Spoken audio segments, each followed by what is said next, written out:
Everybody, hope you're having a great day today. It's nice and windy down here in North Florida, so might see the stuff shaking all over the place, but totally good. It's a beautiful day out here. So today I want to talk with you guys about something. It's another one of those things that everybody plans for, but a lot of people plan it wrong, I think.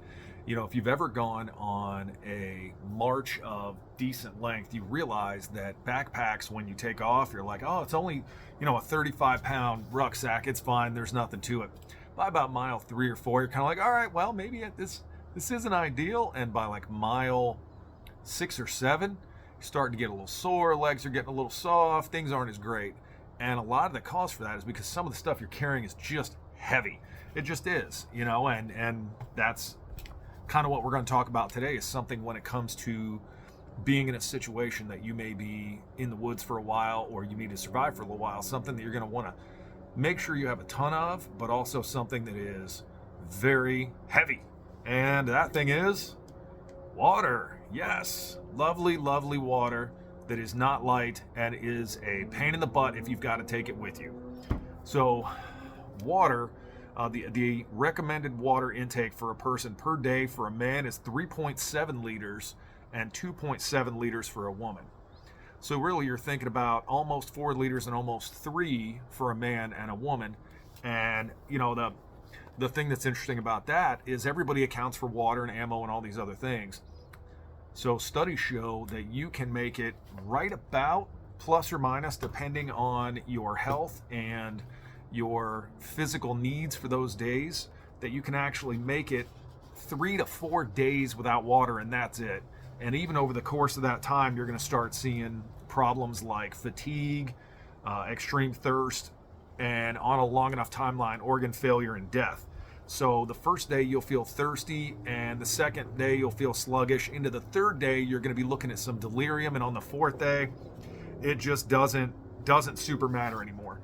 So kind of what we're going to be talking about are some of the different options that exist, and I'm going to throw a link in the description to each of these different styles of water filtration, and they're really the ones that I have found through use, and I've got one of them here with me today that's actually out of my personal survival kit, that are really beneficial when it comes to surviving out in the woods and how you're going to make that happen and do so without having to lug these great big jerry cans full of water with you everywhere you go, slowing you down and bringing the pace of your evasion down if that's what you're doing. So the first type is the type that I like the most. Having been in survival school and gotten out into the woods and really gotten my hands on some really nasty water, you can do these iodine tabs. I find that it makes the water taste terrible, and lugging those tabs around isn't a lot of fun either. It just is. It's an old style way of doing things, and we don't have to operate that way anymore. So the first style that I want to talk about is the survival straw. So the thing that's awesome about the straw is you can literally put this end directly into whatever the source is or whatever your cup is, drink directly out of it, and you're in a great place. All you got to do is just grab it and drink. You don't have to worry about any secondary filtering, anything else, just straight out of the straw, and it's super light. So that's a great way to filter out your water and get rid of the protozoa and the bacteria that can cause dysentery or all the other nasty illnesses that you can get from drinking unfiltered water that may have contaminants in it.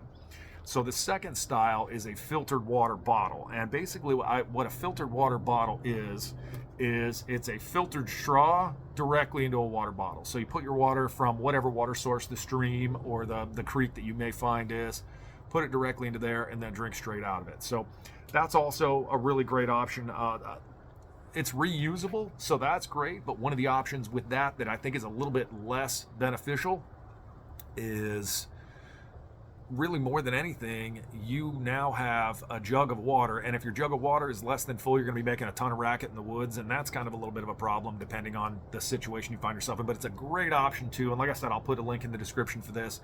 So also a really, really great option. The next one is one for maybe if you've got a little bit more time to stay in the site that you're at, if you find a water source you really like, and that one is a filtration pump.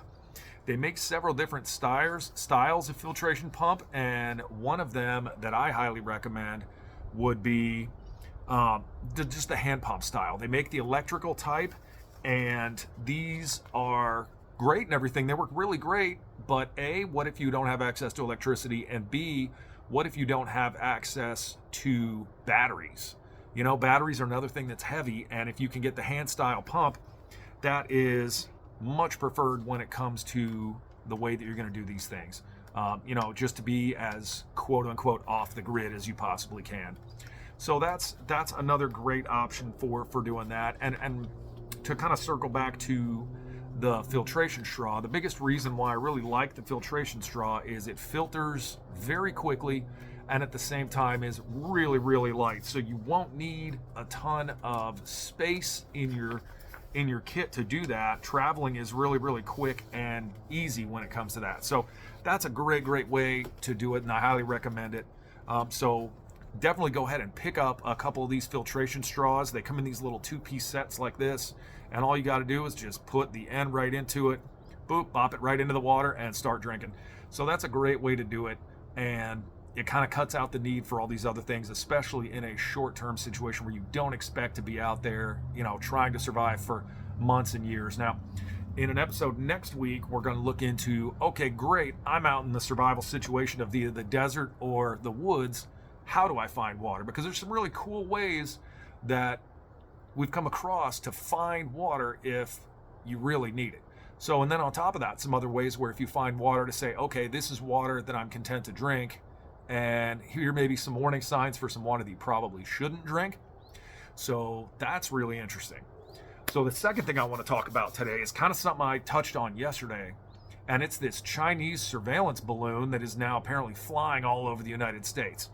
So kind of touched into it yesterday, but it blows my mind that we're in a situation where a foreign country thinks they can get away with taking a surveillance balloon and just popping it off over the United States. And, you know, China's saying, oh, it's a weather balloon. You know, it's an experimentation civilian balloon, and it just kind of got away from us a little bit. And then we're coming out and saying, hey, absolutely not. It is 100% a surveillance drone or a surveillance balloon, but we're not going to shoot it down. Nope, we're just going to let it go on its merry way, and then maybe once it gets out over the ocean, we'll shoot it down.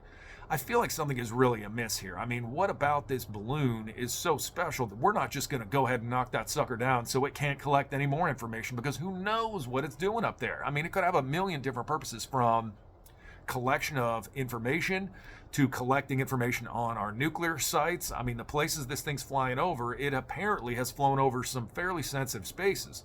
So what about this thing makes it so special that we don't care to shoot it down? They're saying it's at 60,000 feet. I mean, that thing is high enough up, and depending on its cameras, it could be taking pictures of all manner of sensitive American things and just beaming them on back to Beijing. But we're not interested in gathering that thing up or shooting it down. I mean, it's a balloon. Like they keep talking about, they don't want to shoot it down because they're worried about a debris field. It's a balloon. What kind of debris field are we concerned with here? It's not like shooting down a jet where it's going to have this big splash pattern full of fire. It's a balloon. I don't understand any of this whatsoever. So I'm kind of curious to see what you guys think about it. But if you want to, go ahead and throw a comment in the comment section if you want to talk about survival straws or the different ways you can purify your water when you're out in the woods. And if you want to talk about this balloon that's just kind of ripping around America that we don't seem to super care about anymore, go ahead and throw it in the comments. And as usual, if you guys could subscribe to the channel, that would really help me in terms of making more content. So I would really appreciate that too. So thanks for everything you guys do, and have a great day.